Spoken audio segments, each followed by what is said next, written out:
You know, the only reason that people are able to stay in a church like this that long is that God has assembled a true team. And that takes great leadership. And I'm just telling you, most churches that are of this magnitude, people are coming and going all the time. And it is a great, great testimony to the leadership as well as to the kind of caliber of people that you have assembled here. And it is a privilege to come. I'm so grateful for this opportunity. Now, my voice is a little messed up. It is so much better than it was last night. I feel great. So don't say, oh, I feel so sorry for him. Feel sorry for you having to hear it like this. I'm fine. I feel great. I just have this vocal thing going on. Friday morning, I got an email from Hillary Clinton, and the email disappeared, but I ended up with this cough. Go figure.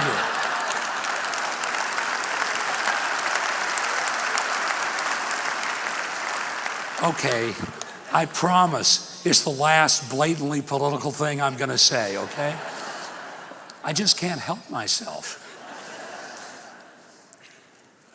I truly am grateful not only for you and this campus. I want to say how honored I am to be able to share with the North Campus as well.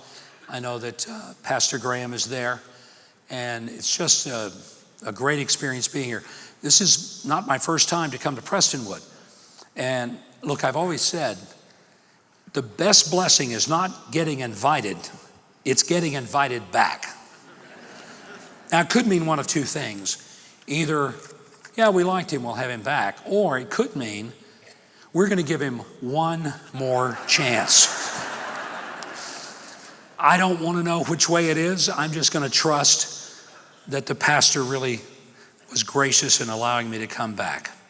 Now, let me ask you to do something. Here in this campus balcony and everywhere, as well as on the North Campus, if you would all stand, here in Plano, there in the North Campus. I'm not going to make you do any jumping jacks or anything. Relax. But look, some of you don't really need to be here for this message. I know that's unusual that someone would come up and say, some of you don't need this message. But some of you maybe not. And if you don't, I'm going to let you go early. You'll be able to get to lunch early. You'll see the first quarter of the ball game, whatever it is you really would like to be doing, and you're sitting here thinking, I hope I'm one of those guys. So here's the deal.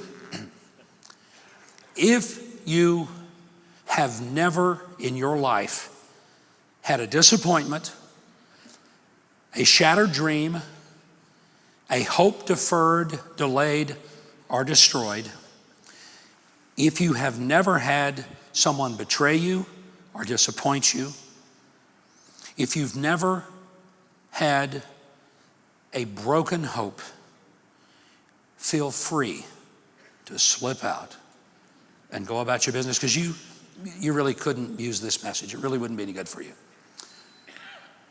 If you have had a broken heart, broken dream, disappointment, discouragement, would you just go ahead and be seated? I just saw a guy turn to his wife and say, that was a dirty trick. Well, it wasn't intended to be a dirty trick. It was intended to remind us that all of us have had those experiences in our life that I call detours. Detours are those moments in our lives when we are going a direction and we're confident that this is the direction we're supposed to go. We're even confident that God is leading us in this direction. And then suddenly, unexpectedly, we go to a detour. We're taken off our path, the one that we had all figured out. That's a detour. And I'm assuming at this point that every one of us have acknowledged that we've had them. I certainly have. Folks, look, my first choice for president didn't get the nomination. I was my first choice. Now, you know, I'm going to do everything I can for the person who got it, but here's what I want to say to you. I had a fantastic speech all lined up for the Republican convention this summer. And I wanted to give it. In fact, I was invited to speak, but I wasn't allowed to because I'm back at Fox as a contributor, and they didn't feel it would be appropriate for me to be on the platform as a speaker as well as being on their payroll, so they wouldn't let me do it, and I had to turn it down. However, I wanted to share with you just a little bit of the speech, because if I'd spoken, this was the opening line that I had all set to give. I am proud tonight to accept your nomination. Folks, I have had a detour. I'm amazed when people come up to me and say, well, it didn't turn out so well, but I guess you really weren't surprised. You didn't expect you were going to win. Yes, actually, I did expect to win. As all these guys down here who are elected officials can tell you, nobody enters a race saying, honey, I'm going to run for something. I know I'm not going to win, but hey, I'm just going to do it because I like losing. Biggest insult anyone ever comes up to me and says, well, I'm sorry you didn't make it, but surely you didn't think you were going to. Come on. Look, I've had a detour. I've had a lot of them. But so have you. So have you. A business that you had all your hopes in and it didn't turn out. For some of you, a marriage that you were totally committed to and it didn't last.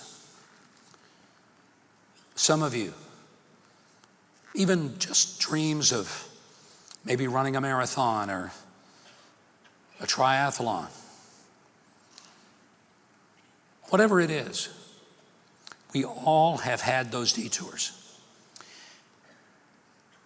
Let me tell you, there's three things about a detour you can always assure to know. Number one, we don't like detours.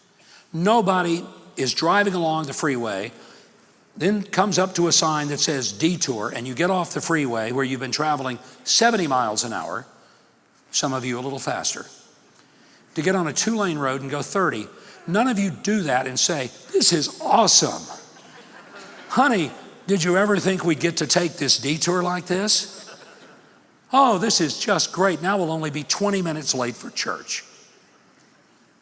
Second thing, not only do you not like a detour, you didn't plan it. You don't wake up in the morning and saying, I know there's a way that we normally would drive, but today we're going to be detoured. And you never celebrate a detour. You don't like them, you don't plan them, you don't celebrate them. But you have them. And God could have kept you from having them. But see, I've learned that sometimes the detours in our life, those things that take us off our very carefully planned agenda, are the best thing that ever happened to us, although we don't see it at the time. And I'm not suggesting that you get all excited about a detour, because you can't, you won't. But there may come a point in your life when you look back and realize that your detour was actually a better destination than the one you had figured out.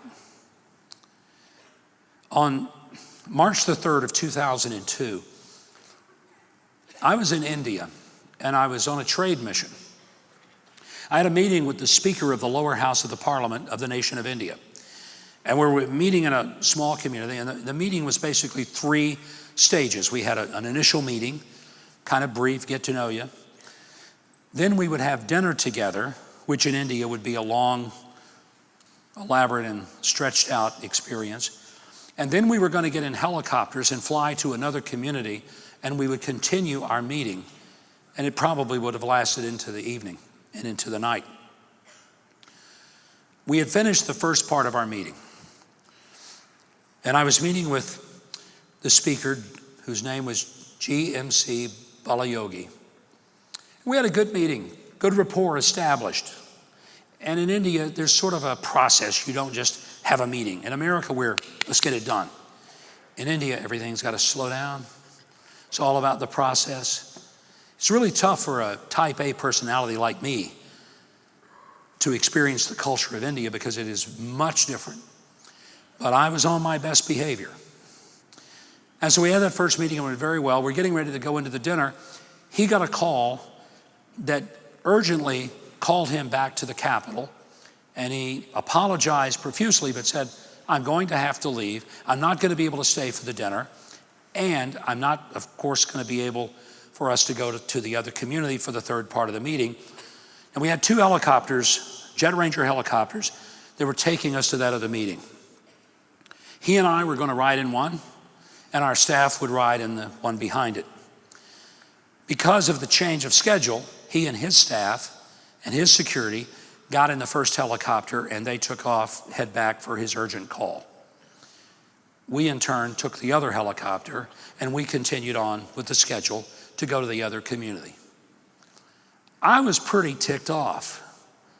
Not at him. I mean, he had business to attend to. I got that. I was just frustrated. I'd gone halfway around the world, got to India, worked hard. We get this meeting with the Speaker of the House. It'd be the equivalent of having a meeting with Paul Ryan. And that in itself wasn't the easiest thing in the world to do. We did it. And then at the last minute, he has to up and leave. And I'm thinking, here I've come all the way around the world, have this meeting, and now I'm not going to have it. And I'm pretty unhappy. We get in the helicopter, the second one. We fly to our destination. And as we land and get off the helicopter, we were greeted with the sobering news that the helicopter that he was in with his staff, the one that I was supposed to be in with him, shortly after takeoff had crashed and everyone on board had been killed. I was supposed to be on that helicopter. And I suddenly realized that my detour was a much better destination than I'd have been on the helicopter that I was supposed to be on. And somehow the fact that I didn't get to have that meeting sort of faded out of the way. Not every detour we have is as dramatic or has as major an implication as that one did, but it helped me to have a perspective that sometimes when we think the worst thing ever is happening to us, it may just in fact be the best thing that is ever happening to us. You see, God can take the things that weren't even good and turn them into something that is better than what we had planned. In Genesis chapter 50, you know the story of Joseph. And I'm not going to give you the full detailed version, but Genesis chapter 50 tells the story of how Joseph, who had been his father Jacob's favorite, remember the coat of many colors? His father gave him all the best and told him, hey, son, you're going to be the leader of all. And really shoved that in front of his brothers. Now, if you're the younger brother and you're bragging to your older brothers about how you're better than they are, you're going around wearing this nice garment while they have whatever they have. Certainly not what he had. And he's always reminding his older brothers how he's going to be their leader. He's going to be over them. Didn't go over real well. And they ended up having an opportunity to sell him off into slavery, which they did, left him for dead, assumed in fact he had died, went back and told their father Jacob, Joseph is dead. Sorry, Pops, but that favorite boy of yours ain't coming home. Well, he wasn't dead. He was sold off into slavery in Egypt.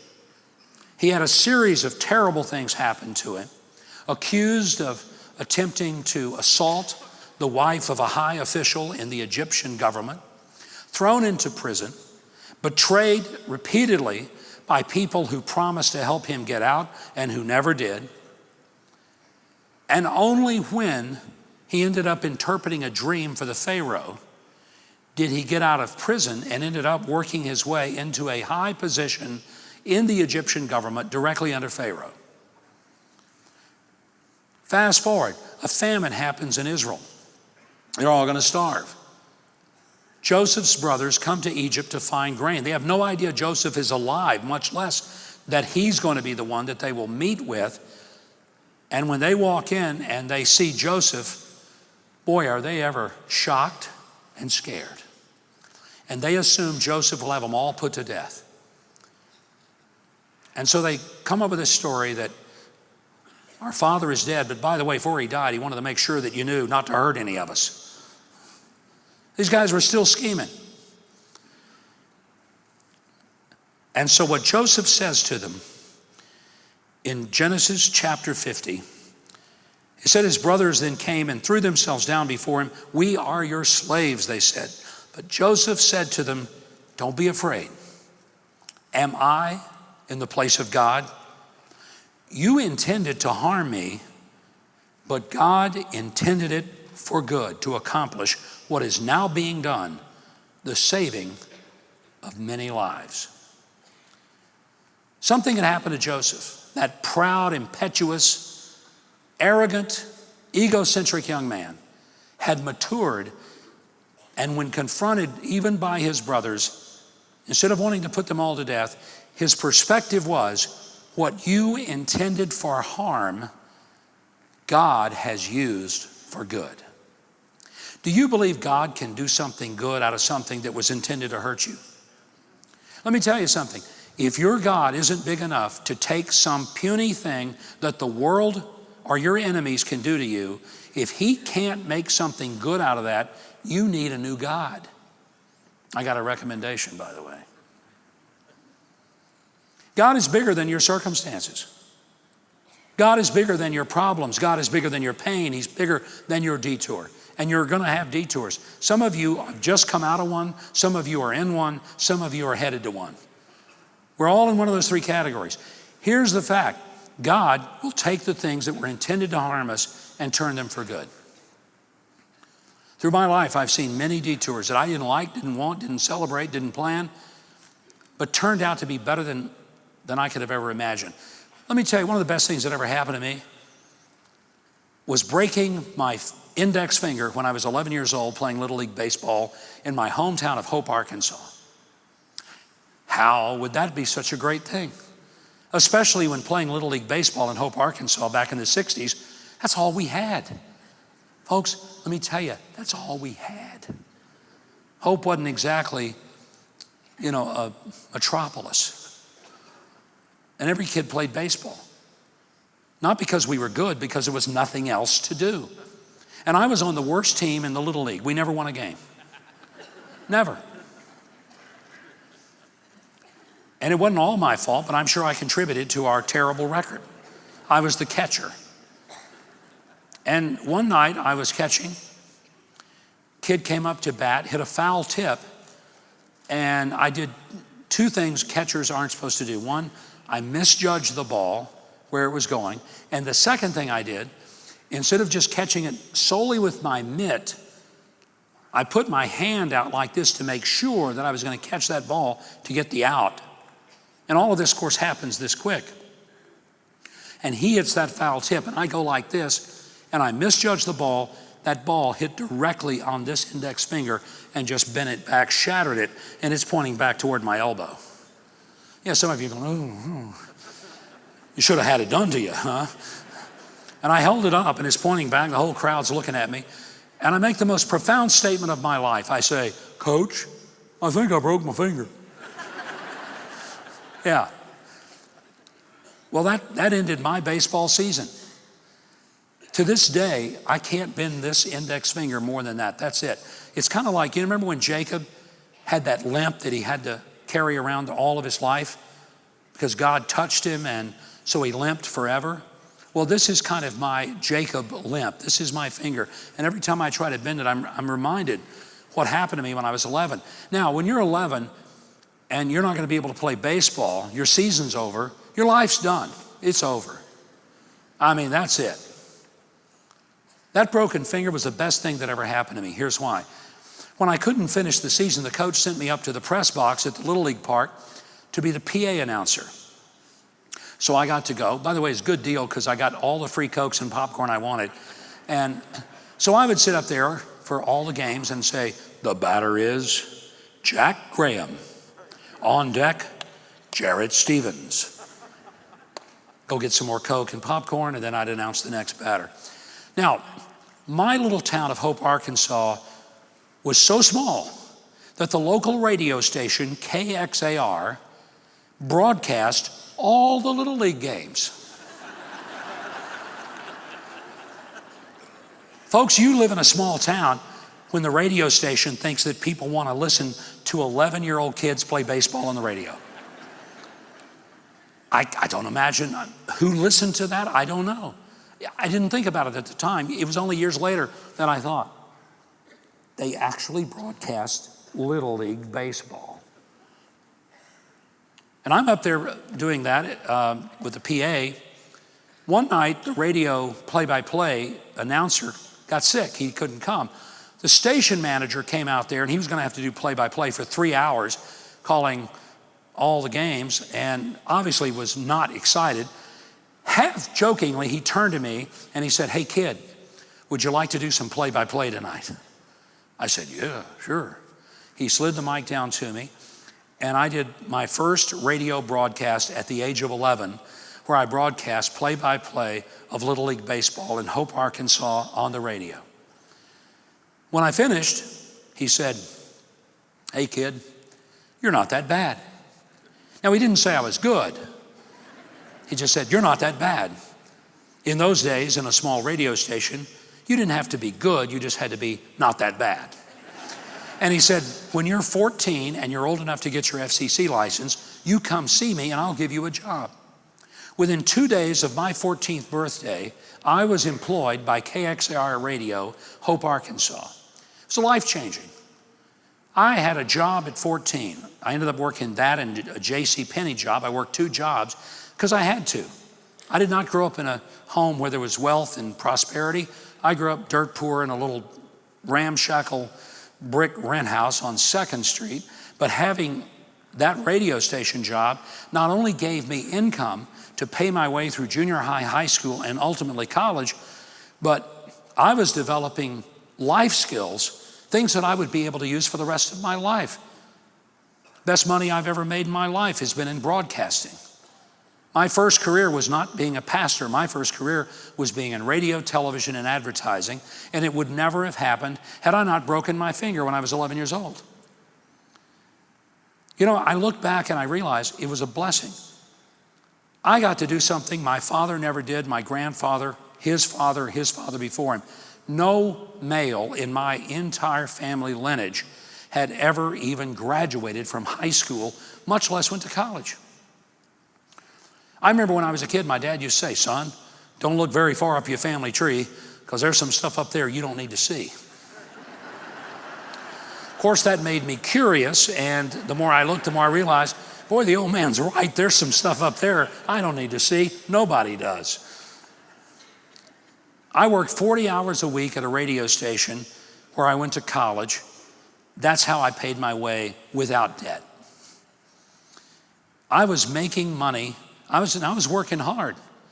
And I got through college in 2 years and 3 months, not because I was smarter than everybody else, because I was paying for it, and I couldn't afford more than about that. So I worked really hard. I got through. Do you realize what that did, though, to build in me work habits and communication skills that I didn't have before? And having grown up as a very bashful kid, which you may find really remarkable, it helped bring me out of my shell. I mean, the thought that if you'd have told me when I was a little kid, one day I'll stand up before lots of people. Yeah, right. Maybe serving them hot dogs or something at the stadium, but it would never have happened had it not been for a broken finger. I did not like it at the time. But looking back, I realized I was not a great athlete. I was mediocre at best. I was never going to pitch the Rangers through a World Series victory. I realized I was never going to quarterback the Cowboys to a Super Bowl victory. I'm not sure anybody else ever will either.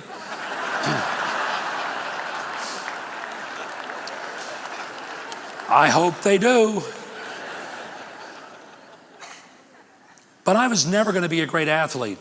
So God took me on a detour that I did not like, I did not plan, and I did not celebrate, but that detour became the best thing that ever happened to me, and it changed the whole course of my life. What are your detours? And you've got them. We've all had them. I mentioned Joseph. I could go through the Bible and I could show you how Jonah had a detour. Thought he was going to Tarsus because that's where he wanted to go. God sent him to Nineveh to preach a message of repentance that worked. Now, Jonah was so foolish, he got upset because they actually repented. Jeremiah was going to preach this wonderful message of mercy. God wouldn't let him. God told him to tell him, chapter 7, tell him not to pray. Well, that's a weird message. Only time in the Bible God instructed his prophet to tell the people, don't pray. Chapter 16 of the book of Jeremiah, he tells them, don't get married. Why? Because God was going to bring judgment on the people. He had already made that decision. He had it up to here, and there was nothing they could do to stop it. So he says, don't bother praying, because it ain't going to change anything. Don't get married, because there's no reason to bring other people into this. You guys are going to suffer enough, and you sure don't need to make it worse on another generation. Only time in the Bible that happened. That's not what Jeremiah wanted to preach, but it's what God told him to say, because that's what God was going to do. He got detoured. Jesus had a detour. He picked 12 people, put his whole heart and soul into them. One of them betrayed him and ended up resulting in his death by Roman crucifixion. But it was that detour on the cross, because of the betrayal, that resulted in our salvation. We have eternal life today because Jesus went to the cross and shed his blood for our sins. And that never would have happened had Judas not betrayed him into the hands of those who killed him and made him the sacrifice for all of our sins. The worst thing that ever happened to Jesus was the best thing that ever happened to us. And in all of our lives, we've got detours. They take us on a path that we don't always want to be on. But they have a purpose, and that purpose is we begin to see life not from our perspective, but from God's perspective. The fact is, spiritual maturity is when we trust God enough that even when we are detoured from our plans, we accept that God has something bigger and better that we can't see, and we're willing to wait until we can. When we're mad and angry and fuss with God and shake our fist at him, look, it's okay, he can handle it. But it shows us that we really aren't that mature. I mean, sometimes we ask the question, how come my business didn't make it? Why did my friend betray me? How come my hopes and my dreams for my children didn't turn out? Why am I on a detour? There are three benefits to a detour. First, you see things you never would have seen. You go places you would never have gone, and you go slower than you ever imagined or wanted to go. Here's the fact about how God works. Look, I think all of us could probably quote the scripture from Romans chapter 8, verse 28. Here's what it says. For we know that all things work together for good to those who love God and who are called according to his purpose. Remember that verse? Of course we do. And most of us, we've misinterpreted it. I don't know how many times I've heard people say, well, you know what the Bible says. All things are good. That is not what it says. Because all things aren't good. If you go to the parking lot after church and all four of your tires are slashed, it ain't good. You may go out there and say, well, praise God, I got 4 slashed tires. If I have 4 slashed tires, I'm not happy about it. I'm not going to say, this is really, really good. It's only good if you're a tire dealer. Otherwise, it's bad. If the doctor takes you down the hallway and puts you in that little room all by yourself, folks, that is never good. If he has good news, he announces it in front of the whole waiting room. He'll walk out there and real loudly say, yes, I just wrapped up and closed, and your wife is doing great. Everything's great. It's going to be fine. He walks away. If he has bad news, they put you in that little room by yourself. And the doc comes in and very quietly tells you the bad news. It's not good. And the Bible never says that everything that happens is good, because it isn't. Some things are terrible.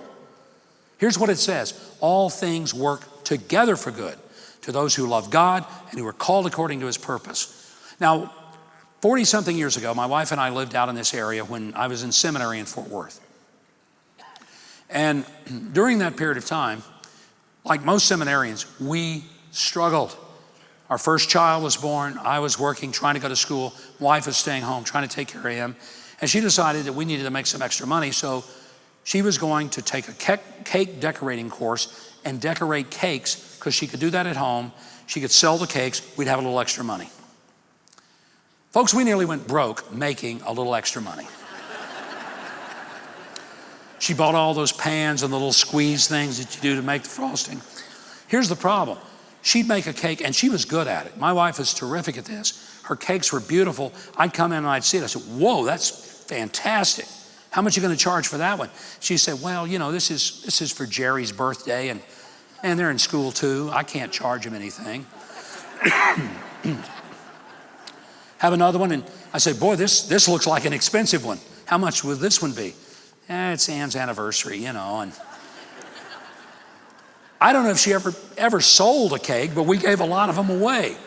It was the ministry of cakes, I guess. But when she would get into cake mode, she'd get all the stuff in the kitchen and spread it out all over the counters. I would come in from class or from work, and I'd look and I'd see, oh, she's making a cake. Now, being the incredibly considerate husband that I was and have remained to be after 42 and a half years of marriage. Good, I'm glad you didn't laugh, because I'd have been really unhappy with you. I would come in and I'd see that she was busy. I never went in and said, hey, what's for dinner? I mean, because that would have been an insult. She's busy doing something. Asking her to make dinner in the middle of that would have been really inconsiderate. So I never did. I'd go in and I'd see that she was making a cake, and I said, don't worry about dinner. I'll just eat what I can find. And I'd go over to the counter, and I'd first usually, pick up a can of Crisco and get a spoon and eat some Crisco right out of the can. I'd chug-a-lug some of that dry Hershey's cocoa powder out of the box, munch on a stick of butter, wash it down with some vanilla extract, drink enough of that, and you don't care what you're having for dinner. I'd have a bowl of dry flour and then maybe, finish it off with a handful of sugar. Eat a couple of raw eggs too. I mean, that's all the stuff that goes into a cake, right? Let me ask you something. You ever thought about that any and all of the ingredients that go into the making of a cake, isolated unto themselves, are incredibly unpleasant, unappetizing, inedible? Nobody eats Crisco out of a can. I hope you don't eat a stick of butter. I hope you don't chug-a-lug dry cocoa out of a box. That's not how you eat a cake. You take all the ingredients. You measure them very carefully and very specifically according to something called a recipe, which is a predetermined plan that has been thoroughly tested by a chef and proven to work. And if you follow the recipe, you take various ingredients that are unpleasant and you put them in a bowl, but you don't just leave them there. No, you subject them to violence. You put that bowl under an instrument called a mixer. You ever looked at the words on the side? Beat, whip, liquefy. It's a violent thing. And you pick one of those violent words. I'm gonna beat it. I'm gonna whip it. I'm gonna liquefy it. And you turn it on, it makes a lot of noise, and the goo gets all transferred into something else. Then you put it in a different pan, and now you subject it to more violence. You put it into an oven that's hot enough to make your blood boil twice. And you leave it long enough till the structure changes yet again into a spongy mass. You bring it out, you frost it, and everybody wants a piece of cake.